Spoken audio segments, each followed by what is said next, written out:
Y ahora vamos a comenzar ya con el primer panel, el Estatuto del Consumidor y su integración normativa, novedades y proyecciones. La moderadora de este panel va a ser la doctora Noelia Di Stefano. Les pedimos por favor si pueden subir a... Hola. Buenos días a todos. Estamos en este primer panel en el que se expondrá sobre el Estatuto del Consumidor y su integración normativa, novedades y proyecciones. Los disertantes serán el doctor Gabriel Stiglitz, el doctor Javier Guantró y el doctor Julio Santarelli. En esta primera oportunidad hablará el doctor Gabriel Stiglitz, que formó parte de la Comisión de Reforma de la Ley 2440. Y el tema que va a tratar es la legislación proyectada, aspectos salientes del proyecto de reforma a la Ley de Defensa del Consumidor de Usuarios. Muchas gracias. Subí, aunque la foto me parece que no era mía la que estaba acá, pero estaba mi nombre. Muy buenos días a todos los colegas, amigos. Muchísimas gracias a los organizadores por un marco impecable, que no nos extraña porque es habitual en este colegio de abogados de San Isidro, que por suerte podemos visitar desde hace mucho tiempo. Fulvio, un querido amigo y pionero del derecho del consumidor, a pesar de su enorme juventud. Un colegio que además, hoy comentábamos, desde distintas áreas del derecho ha sido siempre un ejemplo académicamente. Recuerdo como vos, Fulvio, a nuestros queridos maestros de Derecho Civil que aquí quizás forjaron la mejor escuela de Derecho Civil de la colegiación argentina, Cacho Goldenberg, Zanoni, pero también Aníbal Piaggio, Federico de Lorenzo, y Fulvio, el gran expositor del derecho civil y del derecho del consumidor de San Isidro, de la provincia, del país. Gracias, Fulvio, y al Instituto Argentino, que como siempre digo está conducido mejor que nunca por nuestros queridos Carlos, Sandra, Sebastián, llevando el derecho del consumidor por todo el país y también por todas las generaciones de colegas, que es lo más importante. Es un derecho joven a pesar nuestro. Quiero señalar también que es muy importante la presencia, no solo desde el punto de vista cuantitativo, sino también, sobre todo, cualitativo, de tantos profesores y especialistas del derecho del consumidor de todo el país que vemos aquí presentes. Y quizá el secreto, por tanta evolución que aquí se planteaba en la inauguración tan interesante, cómo ha ocurrido todo esto en 25 años, un crecimiento tan fuerte, tan serio. Y el otro día, hablando con un amigo de La Plata, me dijo, él me recordó, él es del rugby, como tanta gente de San Isidro y de La Plata, y me recordó lo que explicaron los All Blacks en el legado. No sé si algunos de ustedes lo llegaron a leer. Yo fui a ese párrafo y es verdad. Y le preguntaron cuál era el secreto durante tanto tiempo para ser los mejores.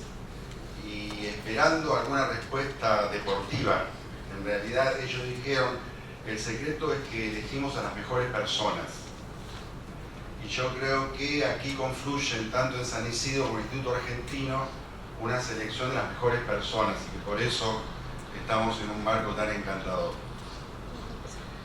A ver si me funciona mi primer PowerPoint desde el 2015. Porque en verdad cuando fue el Código Civil todos estábamos obligados al PowerPoint porque lo aprendíamos mientras lo explicábamos y aparte lo comparábamos con el código derogado y entonces teníamos que tener las dos columnas, pero desde el 2015 no volví a usar PowerPoint. Sí, funcionó. Este es mi tema. Como ya se señaló por nuestra coordinadora, es el proyecto de reforma a la Ley de Defensa del Consumidor en trámite parlamentario ante el Senado de la Nación, sobre el cual ya nos hicieron una breve introducción los tres amigos que inauguraron el Congreso. ¿Ya se me fueron los 20 minutos? No.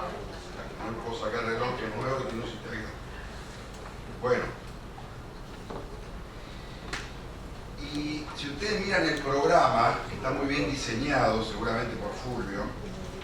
Ahí el programa nos lleva a todos, pero en particular en este panel y a mí en esta exposición sobre el proyecto, que les aclaro, no lo vengo a vender, porque como bien dijo el director nacional, y siempre decimos, nosotros que todavía estamos pensando en mejorarlo, más que en venderlo, o sea, en seguir enriqueciéndolo con los aportes de todos. Pero el programa nos dice novedades y proyecciones y aspectos salientes, o sea, de la novedad que es el proyecto, aunque ya tiene 2 años de trabajo, yo tengo que hablar las novedades de la novedad. O sea, ¿qué está pasando ahora con el proyecto? Y no tanto sobre el contenido, que seguramente todos ustedes deben conocer. Así que yo voy a hablar primero de las novedades y proyecciones y luego de aspectos salientes. Van a ser solo títulos, perdón Fernando, que dijiste que no hay que hacer solo títulos. Yo voy a tener que hacer solo títulos porque tengo 20 minutos, no porque no me guste fundamentar. Así que vamos primero a lo primero, que es novedades y proyecciones. Yo creo que en novedades y proyecciones hay 2 puntos. El A, que son los apoyos, no está mal escrito, porque algunos vienen de Brasil. Entonces son apoyos que hemos recibido. Y segundo, que es lo que más nos interesa, son las observaciones. Y verdaderamente créannos que nos interesan más las observaciones que los apoyos. Igual hay gente de Brasil también acá, para que entiendan mejor, yo voy a tratar de ser bilingüe. En cuanto a apoyos, hemos tenido, al menos formalmente, porque informalmente son casi inagotables, empezando por ejemplo por Ricardo Lorenzetti, que se ha expresado en numerosos eventos a favor de este proyecto, pero formalmente cerca de 100 profesores, especialistas e instituciones de Argentina y de otros países le dieron un apoyo explícito y fundado a través de muchas notas que fueron presentadas al Senado de la Nación para expresarlo. No voy a poder llevar mucho tiempo con este tema de los apoyos, pero sí me gustaría, porque me tocó elegirla, mostrarles una mujer que nos dio su apoyo. Digamos, la personalidad más importante del derecho argentino, o como se ha dicho, y por lo menos yo estoy absolutamente de acuerdo, la personalidad más importante de las humanidades argentinas, porque de ese modo fue seleccionada en 2016 cuando se le otorgó el premio Conex de Brillante, o sea, de las humanidades argentinas. No hace falta que mencione su nombre, ¿no es cierto? Pero también nos ha dado su apoyo, esta vez, otra mujer, que se llama Claudia Lima Márquez, para los poquitísimos que no la conozcan, y es la personalidad más importante del derecho del consumidor de América Latina, como mínimo, y quizá esté en el podio a nivel mundial. De todas maneras, prometí que lo que más nos interesa no son los apoyos, sino las observaciones, o sea, observazao. Hemos recibido muchísimas observaciones y las seguimos recibiendo. La mayoría son muy razonables y respetuosas, incluso de muchos de ustedes aquí presentes. Muchas ya se incorporaron en la primera etapa, que fue cuando el anteproyecto se transformó en proyecto, y otras seguramente, aunque no está ya en nuestras manos, seguirán incorporándose durante el trámite parlamentario para enriquecer el texto, como dijo recién el director nacional. También debo decir, porque nobleza obliga, que hay algunas personas, sobre todo en las redes sociales, que sostienen más o menos que el proyecto es una atrocidad de lesa humanidad, y y además están solicitando para los autores del anteproyecto ser descuartizados, pero más allá del Tíber. Yo ya tengo imágenes. Piden también que sus restos sean devorados por las fieras. Ahí en la imagen se ve el final de Javier Weintraub.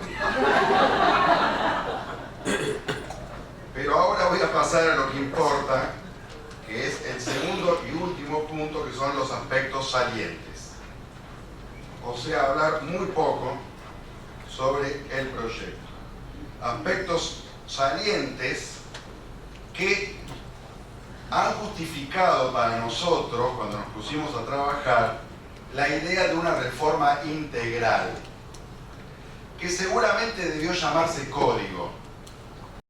Hoy aparecen entre las observaciones aquellas que dicen por qué no le llamaron código.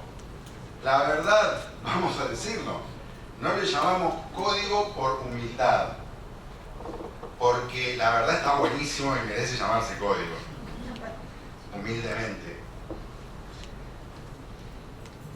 Es una reforma integral que, sin embargo, preserva las bases, y eso para nosotros es esencial.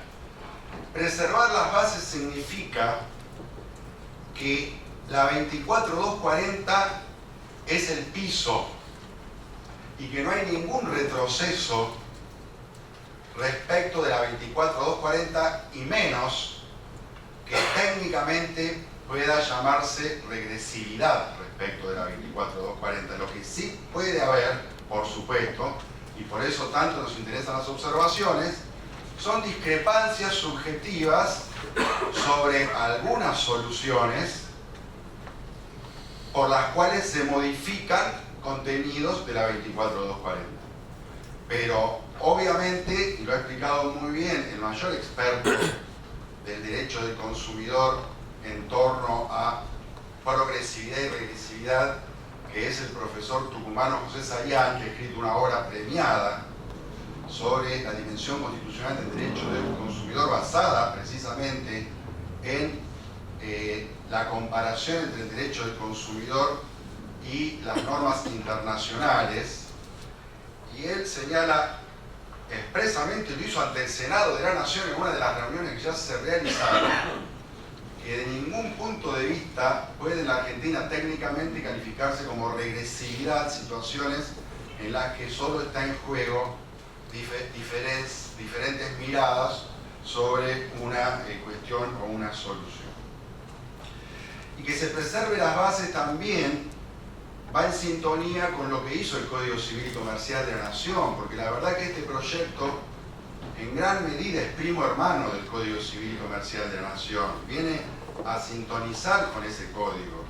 Y el Código Civil y Comercial de la Nación respetó claramente las bases, y siempre lo explicaron así sus autores, tanto por ejemplo en materia contractual, cuando insiste con el principio de la autonomía de la voluntad y hasta le da la jerarquía constitucional del derecho de propiedad, pero también en materia, por ejemplo, de responsabilidad civil, por citar estos aspectos tan cercanos al derecho del consumidor, cuando mantiene, aunque sea muy residual como regla, la idea de la culpa, etcétera, etcétera.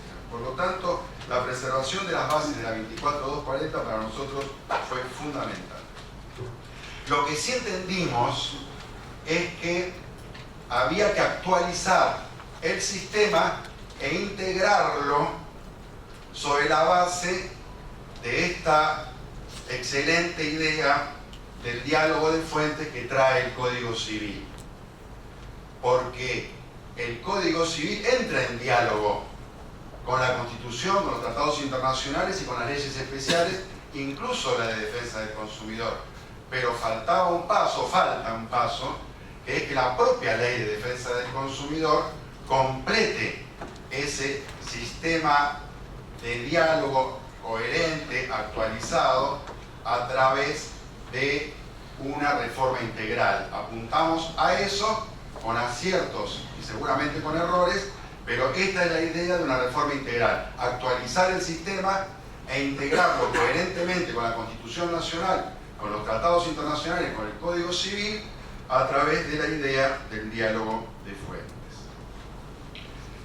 La adaptación a la Constitución Nacional, tratados internacionales y Código Civil se ve muy claramente en algunos de los contenidos que se van a desarrollar a lo largo de toda la jornada en este Congreso argentino. Quizá no tanto en este panel porque es introductorio, pero yo quisiera al menos hacer alguna breve referencia a novedosos principios y reglas de las que ustedes podrán llegar a sus propias conclusiones si efectivamente hay o no hay adaptación a la Constitución, a los tratados internacionales y al Código Civil y Comercial de la Nación. Lo más importante de nuestro juicio ha sido precisamente el fortalecimiento de los principios generales. Es la base, indudablemente, de este proyecto, como seguramente también fue la base del Código Civil y Comercial de la Nación, sin perjuicio de tantas reglas novedosas que luego vamos a enunciar y se van, insisto, a discutir a lo largo de la jornada. Destacando simplemente que cuando hablamos de principios, van de la mano los derechos y las políticas. Vale decir, todo un cuerpo normativo que tiene que ver con el macrofuncionamiento del sistema. Funciona a través de la insistencia sobre los derechos reconocidos en la Constitución, artículo 42, primer párrafo, y sobre la insistencia de la necesidad de las políticas de defensa del consumidor, artículo 42 de la Constitución, segundo párrafo, pero a partir de un fortalecimiento de toda esta principiología en materia de derechos del consumidor. Primero, lograr una sistematización del régimen. Segundo, dotarlo de integración y coherencia. Tercero, consolidar su constitucionalización y convencionalidad.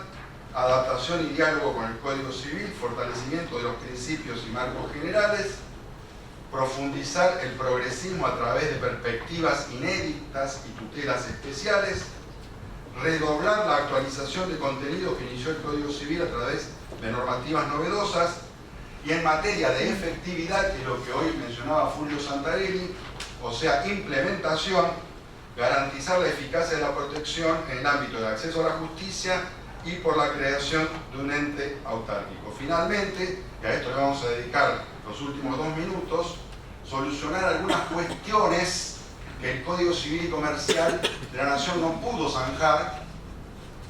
Por un lado, porque no se logró unificar interpretaciones sobre algunas normas que el Código Civil introdujo, y segundo, porque algunas soluciones que el anteproyecto del Código Civil quiso traer al derecho del consumidor se frustraron porque no fueron luego seguidas a través del proyecto por el Poder Ejecutivo o fueron frustradas directamente por la bicameral.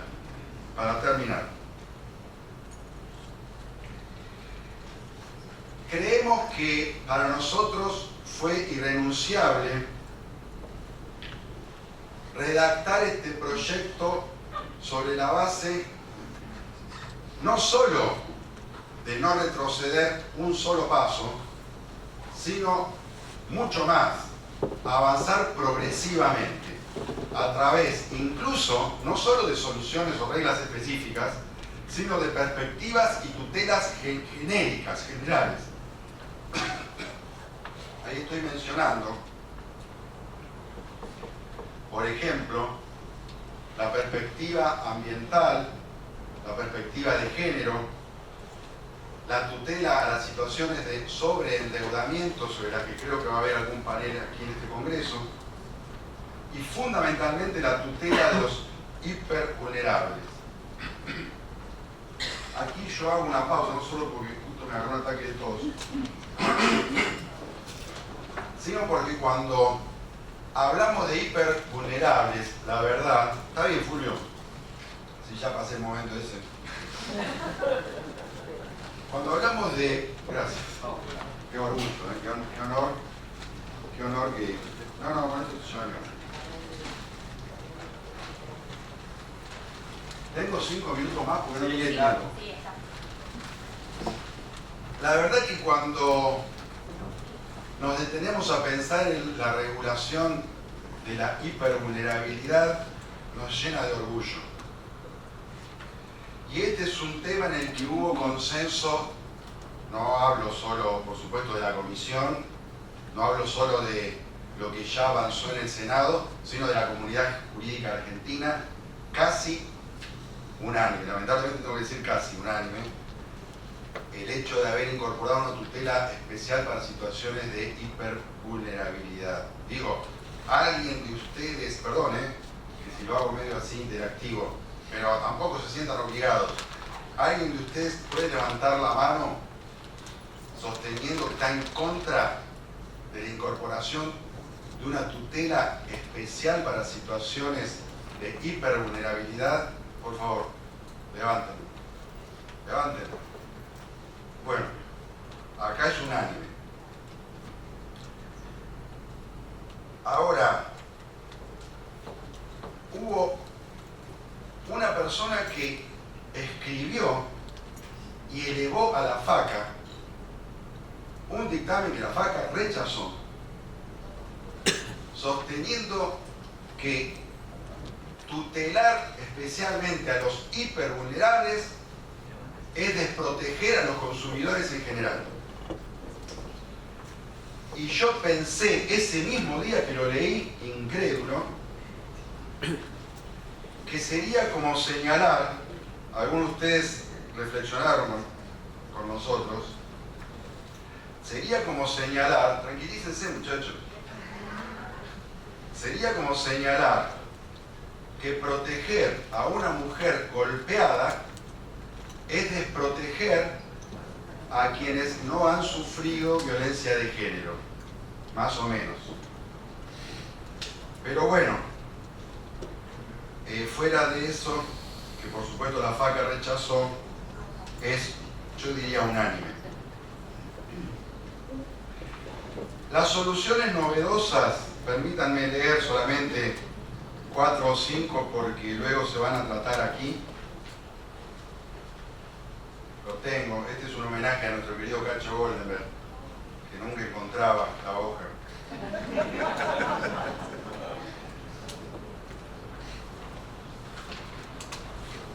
Reconocimiento de la vulnerabilidad estructural de los consumidores en el mercado, principio de progresividad y no regresión, orden público de protección, prohibición de la renuncia anticipada de derechos, acceso al consumo de bienes y servicios de calidad, transparencia de los mercados, consumo sustentable, protección especial, ya lo dije, para situaciones de hipervulnerabilidad, respeto a la dignidad del consumidor como persona humana, prevención de riesgos y precaución, riesgos de desarrollo, principio antidiscriminatorio, algunos de los temas, a ver, déjenme si acá hay algún otro, puedo reiterar, políticas de protección, acceso a la información, deberes del Estado, nuevas prácticas comerciales calificadas como abusivas, conexidad contractual, sobreendeudamiento, pagarés de consumo, prevención de daños, etcétera, etcétera, son soluciones novedosas que se irán discutiendo a lo largo de este evento. Y finalmente, lo que tanto reclamamos, es verdad, Fulvio, es verdad, y siempre vamos a reclamar eso porque por suerte estamos en Argentina. Si estuviéramos en Noruega, este punto 9 no lo hubiéramos incorporado aquí. Pero como estamos en Argentina, siempre vamos a discutir cómo hacemos para que funcione. Y bueno, acá tomamos nota de eso. Una vez más, aunque solo pasaron 26 años de la ley y 25 de la reforma constitucional, tomamos nota que hay que seguir pensando cómo hacemos para que funcione. Y entonces pensamos en lo administrativo, en un ente autárquico, o sea, un modo más fuerte de encarar la defensa del consumidor desde la administración pública, con algunas otras cuestiones que después se van a analizar aquí en uno de los paneles. Y en materia de acceso a la justicia, lo atinente a competencia territorial, ampliar la competencia por el domicilio del consumidor, gratuidad, aclarar para los que todavía necesitan que se aclare, y mucho en materia de procesos colectivos que todavía está pendiente. Luego Javier va a explicar a través de leyes sobre procesos colectivos, pero mientras tanto intentamos hacerlo a través de nuestras leyes de consumidores. Lo último que prometí era tratar de ayudar respecto a lo que el Código Civil y Comercial hizo en algunas normativas en las que todavía no nos ponemos de acuerdo. Por ejemplo, cuestiones, como ustedes bien saben, de prescripción de consumidores expuestos e indemnización de daño directo, que no las voy a tratar. Lo único que quiero decirles es que lo charlamos, incluso muchos habíamos sido colaboradores en la redacción del Código Civil. Tomamos nota que ya pasaron 5 años y que todavía seguimos discutiendo si la prescripción es así o no, si el consumidor expuesto es así o no, si la indemnización del daño directo es así o no. Y aún quienes siempre interpretamos las reformas del Código Civil a favor del consumidor, entendimos que si teníamos la oportunidad de aclararlo un poco mejor, teníamos que utilizar este proyecto de ley para aclararlo un poco mejor, y así lo hicimos. Ese era el punto 10. Así que termino con el 11. Ah, sí, el 11. Perdón que se me escapó el 11. El 11 es los temas en los que el Código Civil quiso pero no pudo avanzar. Y ahí también nosotros hicimos el esfuerzo. Dejo solo los títulos porque se va a tratar en otros paneles, pero intentamos algunas vueltas de tuerca en materia de daños punitivos, que fue muy discutido, y muchas de las observaciones de ustedes, que incluso ya han sido en gran medida recogidas, se refieren a daños punitivos. Es imposible ponerse de acuerdo en daños punitivos de a dos, de a uno incluso es imposible, de a uno es imposible. Y procesos colectivos, como mencioné recién.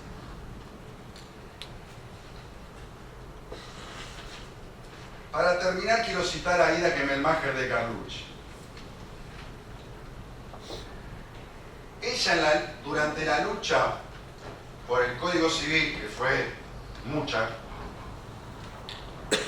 recordaba, yo creo que en todas sus conferencias, desde el 2012 hasta el 2015, un proverbio que no sé si vos, Marocé, lo trajiste el otro día a colación, que dice: cuando soplan nuevos vientos, algunos levantan muros, otros construyen molinos. Aquí estamos intentando construir. Vale la pena. Gracias, amigos.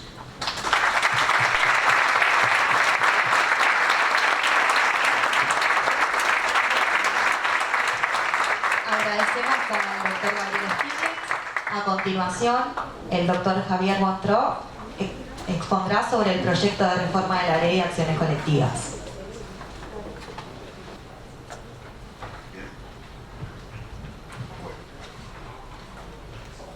Bueno, buenos días a todos.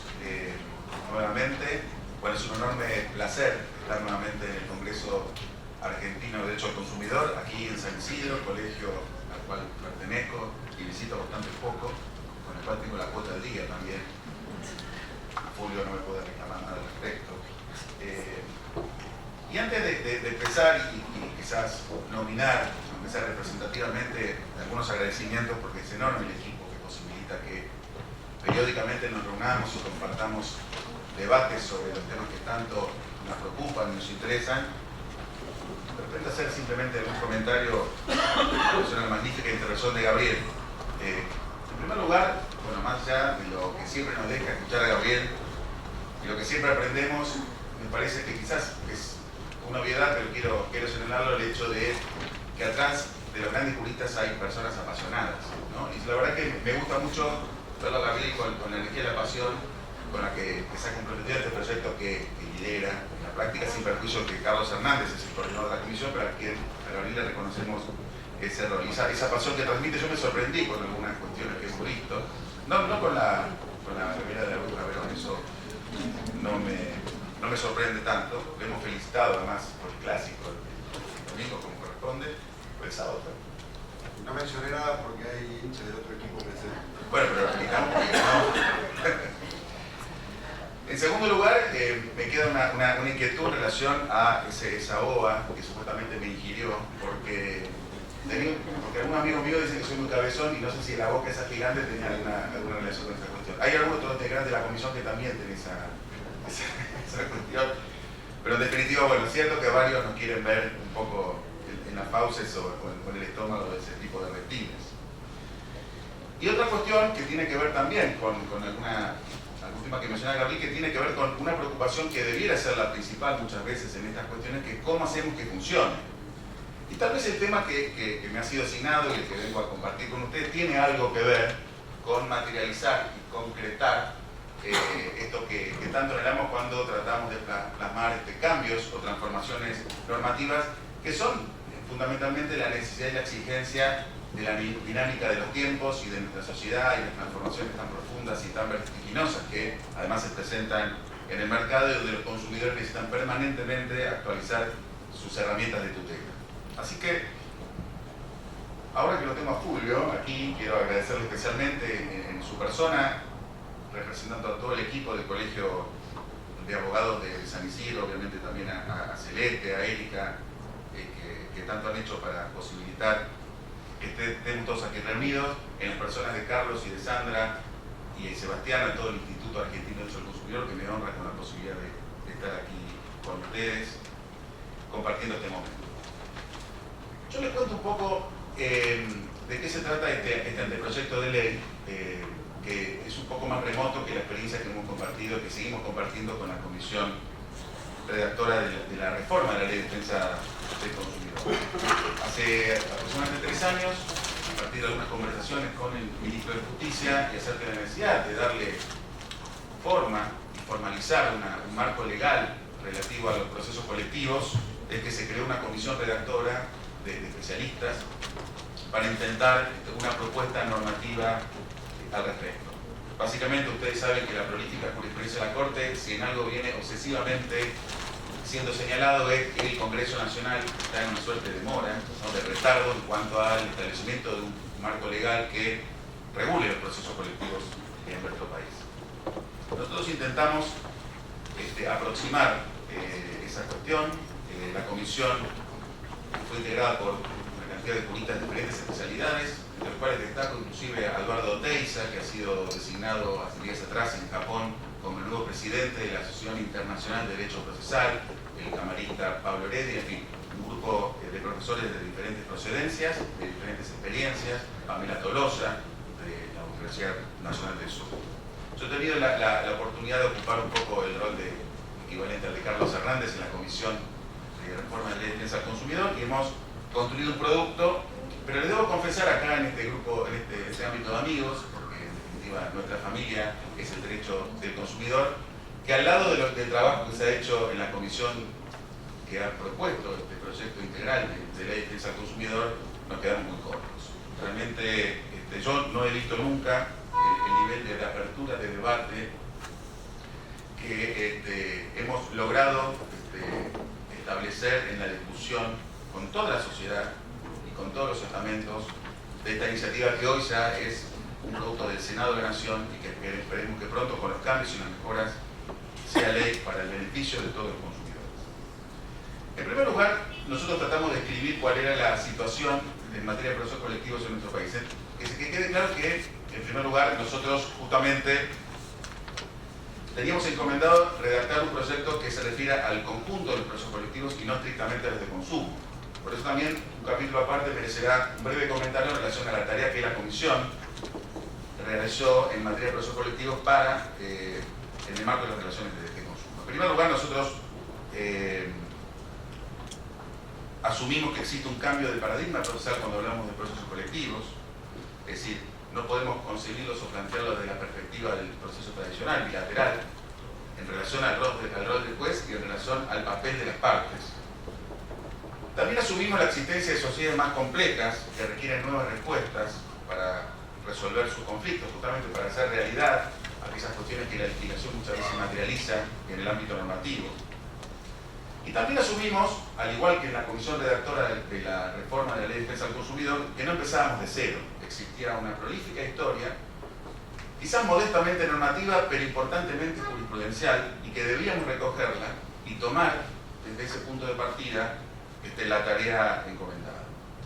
La reforma constitucional del año 94 estableció a partir de su artículo 43 concretamente un punto de partida central para la materialización del proceso colectivo, que es el argumento que además estableció la Corte Suprema para poder actuar en el terreno al margen de la omisión voluntaria e involuntaria del Congreso Nacional en establecer un marco normativo. Pero aún con la Constitución y aún con Alavi y el resto de los precedentes jurisprudenciales, en materia de consumo existieron otros precedentes que con mucha valentía muchos tribunales han establecido, y yo recuerdo dos sentencias que han sido importantes en materia de consumo y que tuvieron que ver con intereses plurilaterales homogéneos, como fueron las sentencias de la Banca Nacional y del Laboro, que fue una acción que en su momento llevó a cabo la Autoridad de Aplicación de la Ciudad de Buenos Aires. Hace mucho que no vemos a la Autoridad de Aplicación actuar en defensa de los intereses colectivos de los consumidores, por supuesto que el proyecto de ley así lo contempla también, y la causa que una entidad de consumidores impulsó contra el Banco de la Provincia de Buenos Aires relacionada con un seguro de robo en ocasión de las atracciones de los cajeros automáticos. En esos dos casos no había LABI, no había PADEC, y sin embargo los tribunales comerciales han encontrado argumentos para validar la legitimación colectiva y la procedencia de la restitución de estas sumas de dinero. En realidad había un argumento importante, aún asumiendo que las entidades de consumidores, que esto es lo que se decía en su momento, no tenían legitimación para actuar en defensa de intereses patrimoniales o derechos patrimoniales de los individuos, era que si efectivamente la razón a través de la cual una entidad financiera eventualmente establece el cobro de un cargo indebido, el solo establecimiento de la nulidad de esa cláusula contractual convierte esa transferencia de recursos en una transferencia sin causa, es decir, no hay ningún argumento jurídico para consolidar en poder de una entidad financiera un dinero que cobró en virtud de una cláusula abusiva. Por lo tanto, la consecuencia natural de la declaración de nulidad era la restitución a la situación previa a la cuestión planteada. En el caso de LABI, lógicamente ustedes conocen que si bien esto no comenzó como una acción colectiva, terminó estableciendo las pautas y los parámetros que la Corte Suprema consolidó a los fines de validar los diferentes supuestos.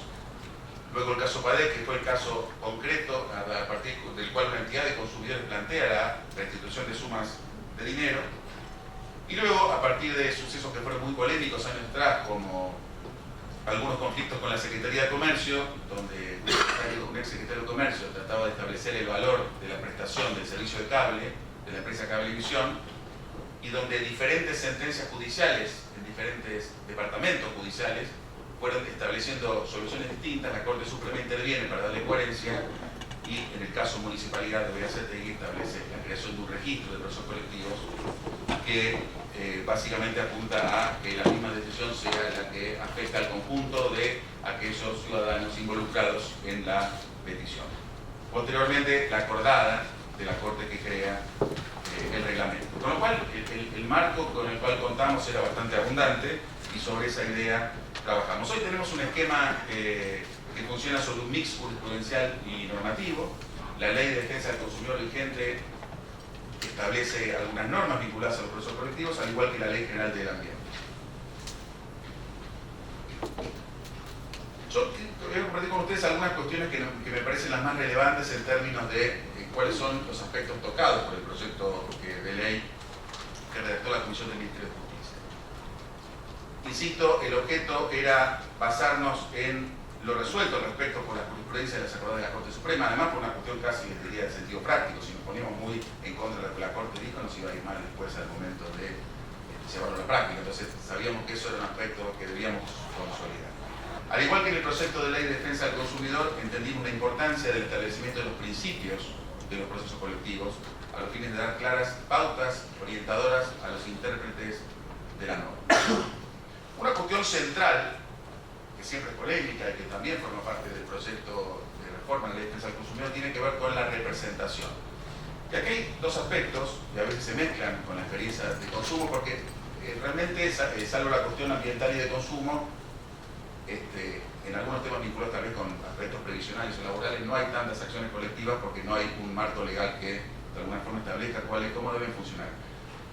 Y uno de los temas que se suscitan es la cuestión de la legitimación y la cuestión de la representación, que si bien parecen formar parte de una misma discusión, tienen matices bastante marcados.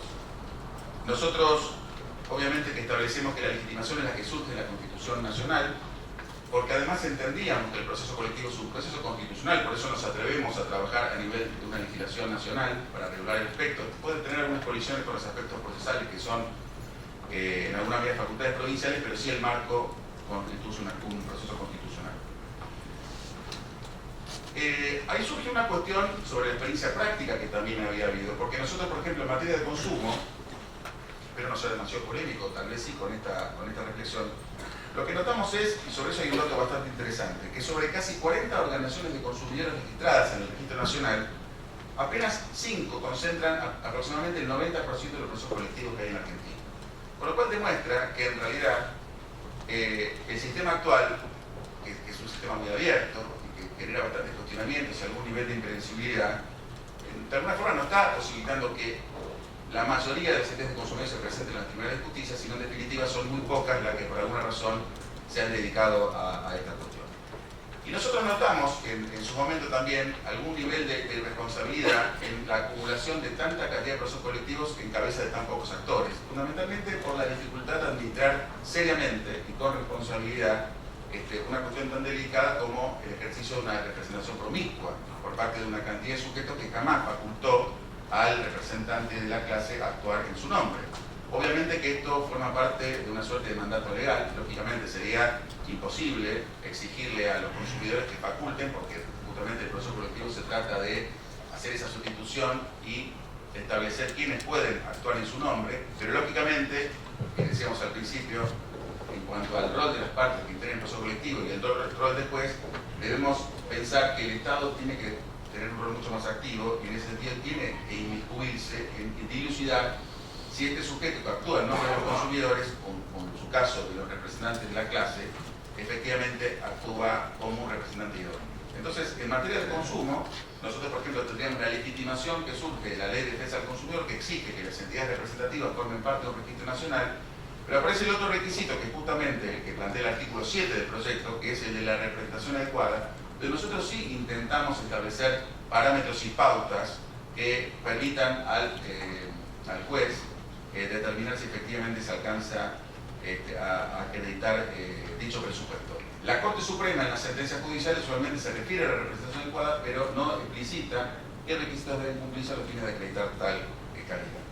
Una cuestión que nosotros incorporamos en materia de consumo y que tal vez ha resultado bastante discutida es el hecho de exigir, obviamente es la mejor idea que se nos ocurrió, podríamos cambiarla por una mejor, el hecho de exigir que las entidades de consumidores deban acreditar, además de su experiencia y aspectos que también trata el proyecto de reforma de la Ley de Defensa del Consumidor, una cuestión que tiene que ver mucho con nuestra idiosincrasia y es que demuestren la capacidad de llevar a cabo la cantidad de procesos colectivos que administran, justamente en función de este dato al cual hacía referencia. Probablemente una entidad de consumidores que lleva a cabo 100 acciones colectivas cuenta con 2 personas que en su rato libre se dedican a ese tema. Acá el problema no es que una entidad de consumidores no pueda llevar 100 acciones colectivas, es que el Estado garantice que las mismas se lleven en condiciones de seriedad y de rigor a los fines de que tengan la mejor probabilidad de éxito. Ni siquiera se trata de que se garantice a priori que esa acción colectiva va a llegar a buen puerto o que va a prosperar, sino sencillamente que los consumidores representados cuenten con las mejores herramientas a su alcance a los fines de poder darles las mayores probabilidades de éxito en el caso colectivo. Y la experiencia jurisprudencial y la experiencia de quienes de alguna forma estamos involucrados en estas cuestiones nos demuestra que muchas veces se inician cantidad de acciones colectivas sencillamente porque es muy fácil hacerlo. Y podríamos pasarnos horas hablando de anécdotas acerca de casos que son realmente hasta a un nivel de chistes, porque se ha pedido absolutamente cualquier cosa. Y eso lo que termina pasando es haciendo devaluar a la herramienta a la cual justamente nosotros queremos privilegiar. En un momento la comisión se discutió inclusive si como requisito del proceso colectivo debiera acreditarse la relevancia social del caso. a los fines de tratar de filtrar aquellos supuestos que no tienen ninguna trascendencia y que en definitiva los escasos recursos deben volcarse a aquellos casos en los cuales puedan realmente transformar el mercado, mejorar la posición de los representados. Pero finalmente decidimos no hacerlo porque son temas muy delicados y seguramente muy polémicos. En cuanto a la operación del proceso colectivo, nosotros mantenemos la idea de un informe previo al registro de procesos colectivos que va a seguir administrando la Corte Suprema. Sostuvimos la exclusión de la mediación prejudicial, aunque esto es un tema que es polémico y hay muy buenos argumentos para sostener lo contrario, en la medida que estén dadas las garantías suficientes para que se desarrolle el proceso de mediación prejudicial, ¿sí? Con la intervención del Ministerio Público Fiscal, de la misma forma que se estructuran los acuerdos transaccionales, podría hacerse en el ámbito de la mediación y evitar todo el tránsito de un proceso judicial, garantizando sobre todo la transparencia. En relación a la tasa de justicia, se determinó, por supuesto, eliminar cualquier barrera de ingreso, pero se dejó a los ordenamientos procesales provinciales la determinación acerca del régimen de costas causídicas. En cuanto a los requisitos para la configuración de la clase, se traspolaron los criterios que la Corte Suprema estableció en las jurisprudencias ALAB y PADEC y sucesivos casos colectivos. Mantenemos la idea de una certificación provisoria y definitiva de la clase, la que se va a materializar antes y después del traslado de la demanda, cuando el juez, luego de la contestación de demanda, puede determinar claramente cuáles son los sujetos a los cuales el actor colectivo pretende representar. Estoy como bueno,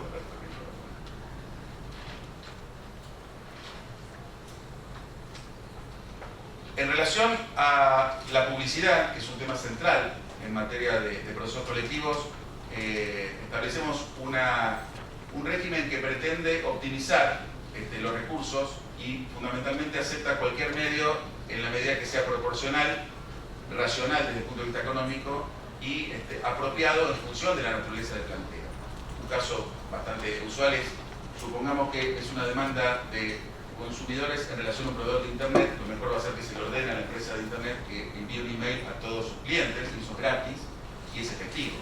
Es decir, no nos interesa, digamos, medios que cumplan un rol formal en materia de publicidad, sino fundamentalmente que logren llegar a la mayor cantidad de afectados o de potenciales afectados posible.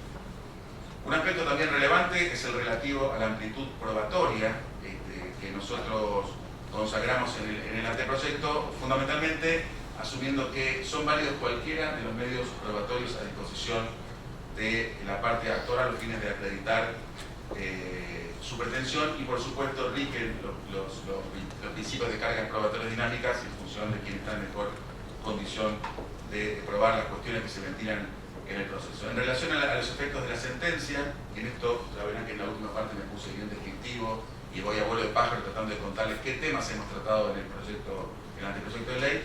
Asumimos la posición en cuanto a que la sentencia judicial es oponible erga omnes, cualquiera sea el resultado, es decir, a los fines de tomar la tesis acerca de que si el proceso colectivo se desarrolló en el marco de una serie de garantías y una serie de requisitos que le dan transparencia a su desarrollo, la mejor contribución a la seguridad jurídica es que esa sentencia sea favorable o sea contraria, finalmente que constituya la definición final sobre el caso planteado.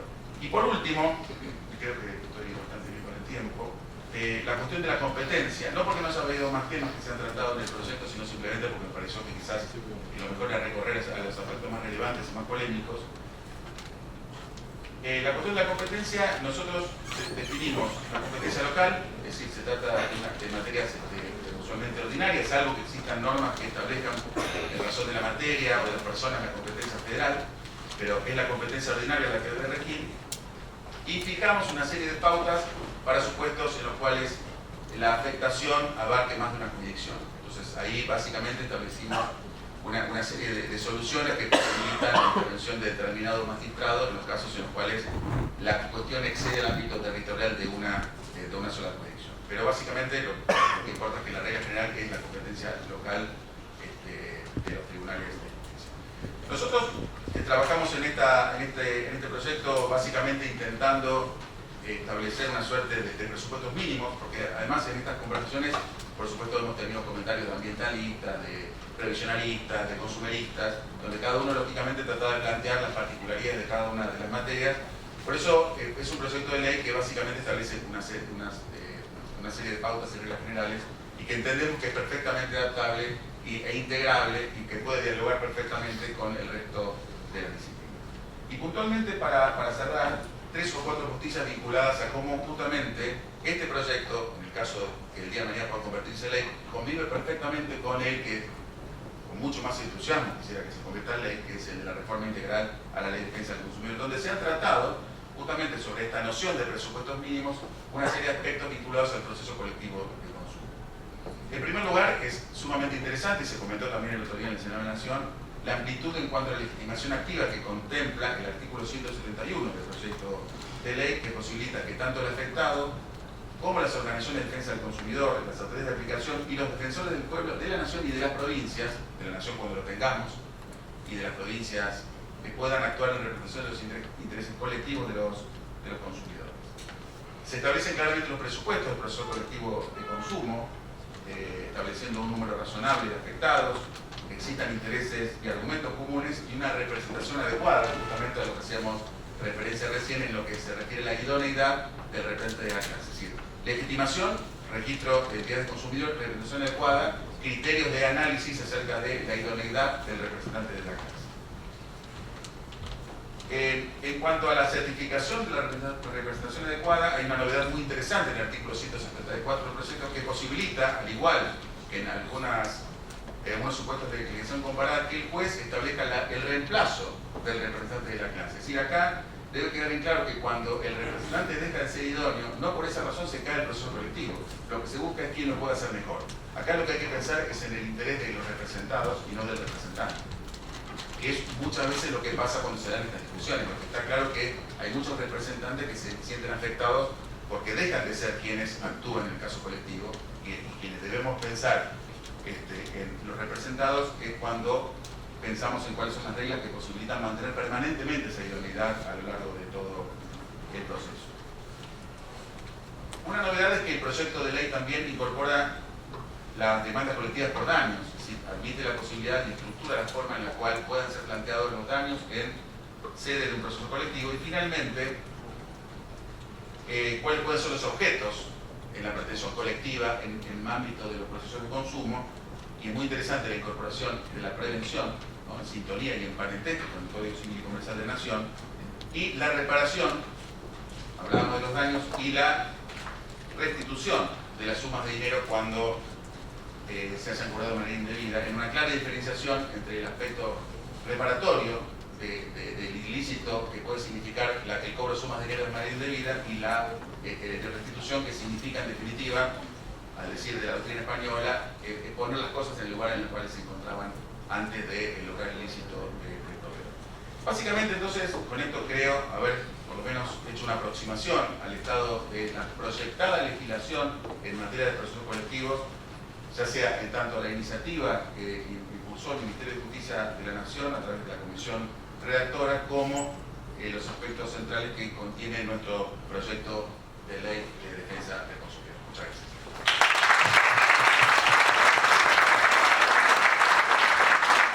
Agradecemos al doctor Javier Mantro. Les recordamos que al final del panel habrá un espacio para preguntas.